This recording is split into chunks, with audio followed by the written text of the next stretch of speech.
Welcome to episode 318 of the Big Gay Fiction Podcast, the show for avid readers and passionate fans of gay romance fiction. I'm Will Knaus, and with me, as always, is my co-host and husband, Mr. Jeff Adams. Hi, everybody. This is the Big Gay Fiction Book Club episode for the month of June, and this month's pick is the sweet and sexy vacation romance that just happens to take place aboard a cruise ship, Seeking Solace by Ari McKay. Before we start our deep dive discussion of this month's book, we'd like to quickly thank members of our Patreon community. It's because of them that we're able to bring you podcast episodes every single week with interviews from your favorite authors and reviews of some of the best books our genre has to offer. On the Big Gay Fiction Podcast Patreon page, members get early access to the book club episodes and author interviews, as well as an exclusive monthly bonus episode that can't be heard anywhere else. Patrons help us keep this podcast running and help us fund the transcription of the episodes, making sure that this show is accessible to all readers and listeners. If you're in a position to help the podcast grow and would like more information, simply head on over to patreon.com/biggayfictionpodcast. Well, let's not waste any time. Let's dive right into Seeking Solace. This story is about Paul, the heir to a luxury cruise line, and he's setting sail for the very first time, but not as the son of the owner. He's going to be an executive with the company learning about the day-to-day business of one of the ships in the cruise line, which isn't very far from the truth since Paul is being groomed to take over from his retirement-minded father. When he comes aboard, he strikes up a conversation with Devin, a friendly and very handsome bartender in the ship's lounge. Now, Devin is new to Triton Cruises, but he loves it so far. And Kate, the hospitality manager, asks Devin to serve as liaison, by which she basically means babysitter, for a new executive sailing with them. And surprise, it's Paul. Since Devin will be serving as Paul's tour guide, he suggests that if he really wants to get a feel for the ship, Paul should probably dress a little less formally. Blend in, be a little more casual. That way the employees will be more comfortable and feel less like they're being judged by someone from corporate. Devin lends him a Hawaiian shirt, and Devin likes what he sees. Paul is pretty hot. But keeping things professional is the best course of action. I think I've seen the Poseidon Adventure too many times. Oh, good Lord. And then they actually named the ship Poseidon's Pearl on top of it. But where I was headed with that, not that the ship's going to turn over or anything, or I'm frightened for these people's safety, but I really like this opening scene because it was one of those scenes that so well set up who Paul was, set up who Devin was, set up what the ship is, gave you a little bit of the lay of the land of things. It had a really nice cinematic sort of opening for me, and it was just all the more because, once you name something Poseidon's Pearl, and even the concept of Triton Cruises somehow plays into all that for me. So I was in a very happy place opening with this book.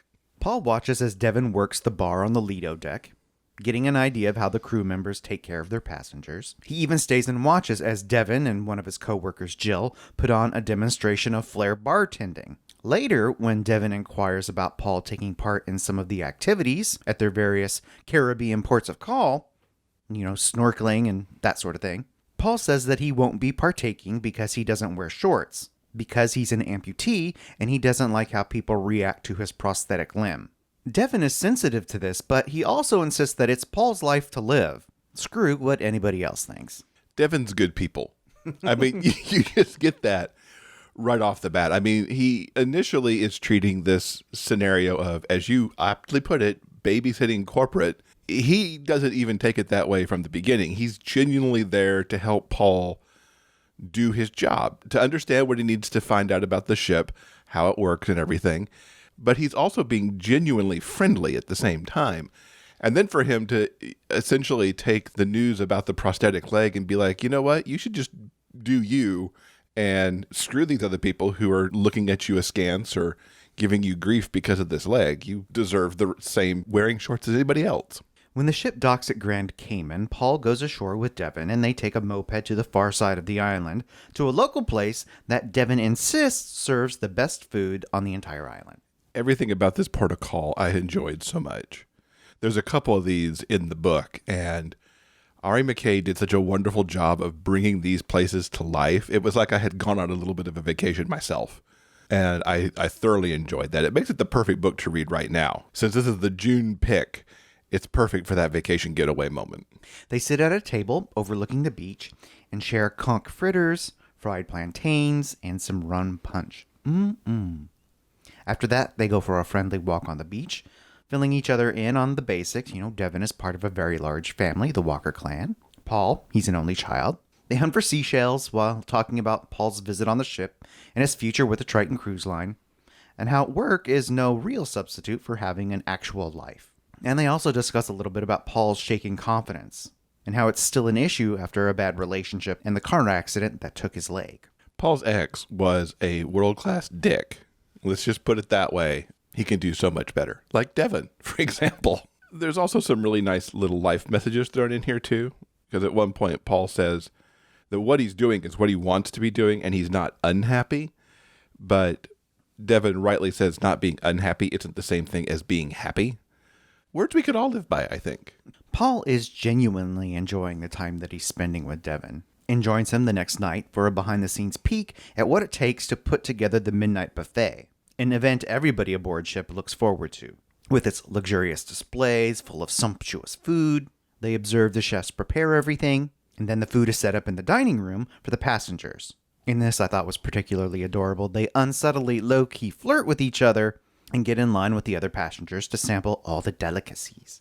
There's such a nice, easy rapport between these two right from the get-go. And you watch it bloom ever so nicely from even the first time they meet to Devon sharing some of his casual clothes onto what they were doing at Grand Cayman and now into this scene. There's a wonderful mix of getting the job done that Devon is supposed to be doing and Paul's supposed to be doing, but also this nice undercurrent of flirtation / friendship / building something more between the two of them, whatever that's going to turn out to be at this point. And I would like me some Midnight Buffet too. I would stay up late for that. I am so not a night owl. I might take a nap and get up and go to the buffet. Yeah, you're right. What's really cute as they're eating, they're having a relatively benign conversation, kind of like first date talk, but they keep finding ways to compliment each other and finding little ways to tell each other how amazing they think they are. It's really freaking cute. They both realistically know they should be keeping things, 100% professional, but they just can't resist. And it's not like an, I gotta have him kind of way. It's just like, they're just having fun and they like each other. It's sweet and it's really cute. It's the building of a friendship that's also a little bit flirty that is going to head to a romance. It's really delightful. Devon takes Paul to a secluded part of the ship where they dance in the moonlight underneath the stars. It is super romantic. I even wrote it like that in my notes. Super. They kiss for the very first time and talk about how a shipboard romance wasn't on either of their radars, but they're willing to set aside fears of being hurt and take things slow and see how things go. Which I thought was pretty amazing, since even while Devon doesn't know who Paul really is in terms of how high up in Triton he's going to be, you're still sleeping with management at this point and maybe having a romance with management. So it was an interesting choice to make, but go Devon and Paul. Why not? What happens on the ship stays on the ship. That is unless they sail into an exotic port. Because next morning, after a shift and docking in Montego Bay, Devon takes Paul for another shore excursion. While shopping, they don't seem as concerned with going slow as the night before. They both have every intention of acting on the desire that they share. And for dinner, they head to a local hotel and beachside restaurant run by a friend of Devon's. Devon knows everyone, everywhere. She's a former Triton Cruise Line employee. They're seated out on the patio on the beach and have paella and rum punch and have a not-so-subtle conversation about how great Charleston is. That's where Paul lives and the city Trident Cruise Lines is based out of, and how it might be perfect for the restaurant that Devon hopes to open one day. As with all things Walker Boys, all of these walkers want restaurants or food in their future. Food and romance, that's what the boys are all about. They dance on the beach to the calypso beat of steel drums and decide that they're definitely not going to go slow, and they end up getting a room at the hotel for the night. So super sweet. Devon is so good for Paul to help him re-find his confidence. I mean, after, I can't do that, I'm not going to do that. Within minutes, Devon has him doing that. In this case, it's dancing to the calypso music on the beach. Just a really nice, easygoing, guiding Paul back to essentially finding his whole self again after the accident and the breakup.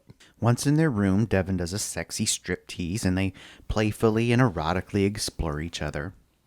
Paul is still apprehensive and self-conscious about his scars and prosthetic.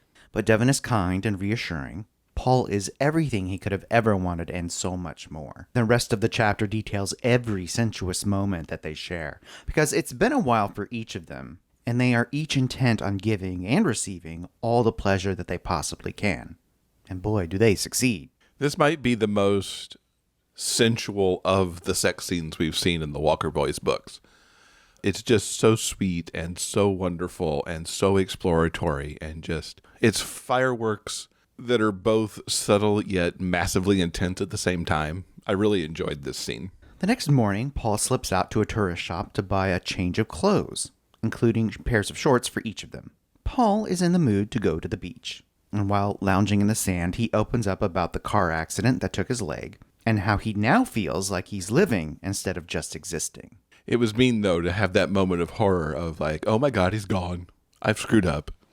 At least he left a note in a very visible location for poor Devon. But there was that moment of panic, waking up going, where did he go? This scene falls, as so much of this book does, into the nice guys doing nice things and talking. These guys talk a lot, and it's really good talk for both of them. And it was just a delight to read, you know, that being one of our favorite things these days. It should almost be a trope of its own. Good guys doing nice things and talking a lot. Mm-hmm. Well, now we're at the halfway point of the cruise, and though Paul has work to do, he spends every available free moment with Devon. A few nights after their shore excursion, Devon uses the private chef's kitchen to cook a meal for Paul, demonstrating his culinary expertise, preparing his family's famous barbecue rib recipe. Because, of course, those ribs had to make an appearance here somewhere.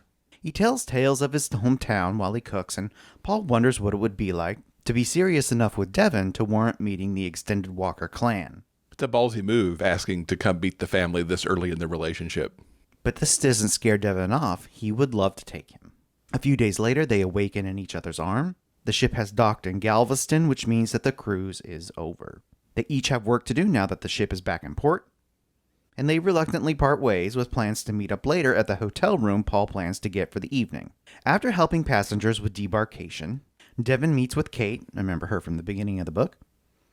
She offers him a position as a sous chef in the kitchen culinary job track, something that he has wanted ever since starting at Triton. Kate tells him that in her earlier meeting with Paul, he praised Devon highly, and any recommendation from the future president of the company is okay by her. The news of Paul's real identity throws Devon for a loop. Uh-oh.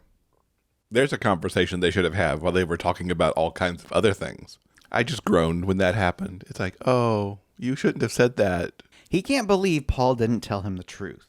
They are obviously two different people from very different worlds. Was this job promotion a way of Paul thanking him for the fun, but now they need to go their separate ways? I mean, it's all a lot for him to process. And Devon has some time off. He heads back home to Buffalo Lick to figure out what he's going to do now. I wanted to shake him for going home, because the thing that you should be doing is going, what the hell? To Paul, instead of just running away from it. But it certainly made for a good dark moment for everything to just kind of fall apart right there. Now, when Devon doesn't show up like Keen Paul planned, Paul realizes what has gone down. He doesn't know how he's going to make it up to Devon, but he's going to find a way to fight for his man. Back in his small hometown, Devon is busy moping and rehashing all the things he must have gotten wrong when it came to him and Paul, when he receives a call from his cousin Liam. Would he like to come help in the kitchen at the resort in North Carolina? Devon has already decided that he won't be taking the promotion aboard ship, so he asks Liam for some time to think it over. Paul, meanwhile, has made his way to Buffalo Lick, and since he doesn't know where Devon actually lives, he goes to the barbecue shack, which Devon told him all about in their discussions about his hometown. He talks to Bo and Jake, pleading his case, wanting an opportunity to explain things to Devon. Bo reluctantly agrees to hear him out, and eventually agrees to let Devon know that he's in town. But whether he'll listen to Paul is completely up to him. I really liked how Bo handled this. On the verge of becoming the very defensive person, you know, protecting his family, but then also wanting love to kind of maybe find its way. And he left, I think, just enough intimidation in Paul that Paul knew that he shouldn't at least mess around with Devon in the long term. Like, you know, either do it or don't do it, but don't hurt him. I love this scene a lot. Devon, as it turns out, does want to talk and goes to Paul's room at the local Holiday Inn, where they are able to hash things out and talk through all their feelings and the misunderstandings. They may have only known each other for a short time, But in that time, they have known each other and fallen in love. Oh. And after making use of the nearby bed, they make plans for the future. In the last chapter, we flash forward to a year later. Devin has made Charleston his new home alongside Paul. There's a short but amusing scene while the two of them are frolicking on the beach one day. They run into Paul's ex, which is a wonderful opportunity for Paul to finally get some closure on that particular chapter of his life and say, look how fabulously happy I am. It's pretty great. And he is fabulously happy now. Take that, person who walked away when I was at my lowest of low. It's also in this chapter that we see that Devin has been working very hard on the opening night of his very own restaurant. And as they prepare for the big night, there might just be a proposal in the works. Because if there's one thing the Walker boys love, other than romance and barbecue, it's a proposal and a happily ever after. Such has been the case each and every time. And this was really nice. Everybody got what they needed. Devin got the guy of his dreams and a restaurant to fulfill his culinary desires. Paul rebounded from everything that had gone on with his ex and the car accident that had so destroyed his confidence in so many ways. He no longer just has to be not unhappy. He gets to be happy. I'll just tie back to my favorite line in the book. I certainly love Devin and Paul's story. Do you have any thoughts as we wrap up our discussion of Seeking Solace? It's possible this is my favorite of the Walker Boys books. It's really difficult to pick a favorite, but I really liked the setting of this one on the cruise ship. I liked particularly how these two came together and kind of went from dealing in the workplace with each other to very quickly becoming friends and then letting that friendship and attraction grow into the love that it became. It was a delightful trajectory, and it was really nice, too, to see Paul be able to come back to his former self as confident and doing the things he liked to do, and probably better than he was before, even before the accident in some ways, and embracing the person he's supposed to be. Yeah, like you, I really enjoyed the vacation vibes. It's just so satisfying. It plays right into everybody's love boat fantasies of what a cruise should really be like. Mm-hmm. And after the year that we've all had, I really felt like I needed this tropical getaway. Without even having to leave your home. What was really interesting is that this, of course, is my second time reading this book. I've talked about the Walker Boys on the podcast before. I read them all when they each came out the first time. And as I've revisited Seeking Solace, I found myself really responding to those vacation vibes far more than I did when I read it the first time. And I think that probably just plays into the general fantasy that I need right now of getting away to a tropical locale, feeling the sand beneath your toes, eating wonderful food. Maybe some rum punch. Well, definitely some rum punch. I could use some of that right now. What was really funny is that each time Devin and Paul go to shore, they walk around and see the sights and eat wonderful food. And what's really funny is I don't even like seafood, but I was like so hungry for some conch fritters and some rum punch. And it was like, yeah, I'm so into this right now. You douse anything in enough batter and fry it, you may not even know. But Ari McKay does food really well. And that's been true across the three books.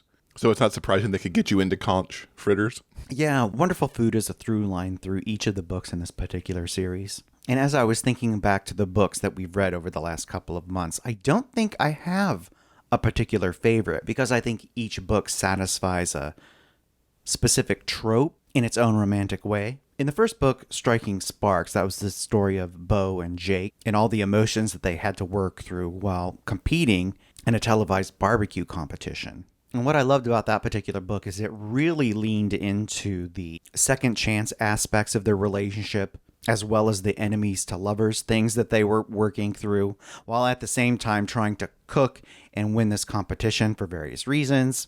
As I said in the book club episode when we talked about Striking Sparks, there's a lot of layers that those two characters had to work through, and I really enjoyed that. In the next book, Breaking Bonds, that was the story of Liam and Carter. And while I enjoyed the sexy antagonism of Bo and Jake, I feel like the authors kind of went in the opposite direction because there's such an enjoyable, relaxed way that Liam and Carter interact and flirt with one another. Plus, the whole plot of Breaking Bonds is like pure Hallmark Channel movie gold as they're trying to work together to Save the inn. Save the inn and refurbish the kitchen at the resort. I could read stories like that every single day for the rest of my life and be perfectly happy. And the third book, Seeking Solace, is thematically and in terms of plot maybe the simplest of all the books, but that doesn't mean it's any less satisfying. Because what we've got going on here in Seeking Solace is it's just a vacation romance, and it gives you everything that you need. You know, beautiful ports of call, sun, sand, and food, finding an unexpected romance aboard a ship. I think what Seeking Solace might lack in complexity, it certainly makes up with in heart and the way it explores this particular idea of wish fulfillment for the reader. I mean, God, who wouldn't love to go on a beautiful tropical cruise with the man of your dreams right now? Should we book a cruise? I wouldn't go that far necessarily. Yeah, there's something, and this is what edges out Seeking Solace just a little bit from the other two, and it is that wish fulfillment. It's the vacation setting, and really these two. There was something about this couple that just was a little bit more for me, and I'm not diminishing the other two books at all because I really love this series as a whole, but there was just a little something more just about these two, their personalities, what they're working through, and how they come out on the other side that just really worked just that teensiest little bit more. Like if you were going to put it on a scale or something, it would be like a little 0.1% that nudged this into being my favorite of the series. Because I really like how different each of these books are, to the degree that you've actually got a family-centered series here that doesn't take place all in one town even. I mean, Buffalo Lick is the home base for the Walkers, but these books, only the first one takes place in Buffalo Lick. We don't even get to Buffalo Lick in book 2 at all. And in this one, we're only there for a couple of chapters. So it's really spread out, and each of the Walkers is so very different from the other, except for that love of food that goes through the family, that it was really nice to see a series set up that way. Yep, food and romance. It's a combination that just can't be beat. Mm-hmm. All right, I think that'll do it for now. Coming up on Monday in episode 319, we are joined from Jay, from Joyfully Jay, and Lisa from The Novel Approach. We're going to hear about what they've been reading recently. It is some good stuff. We're going to talk about 6 books that they've been reading, plus we're going to hear about a couple of picks that they're looking forward to as we get deeper into summer. Thank you so much for listening. Until next time, stay strong, be safe, and above all else, keep turning those pages and keep reading. Big Gay Fiction Podcast is part of the Frolic Podcast Network. Find more shows you'll love at frolic.media/podcasts. Production assistance by Tyson Greenan. Original theme music by Daryl Banner.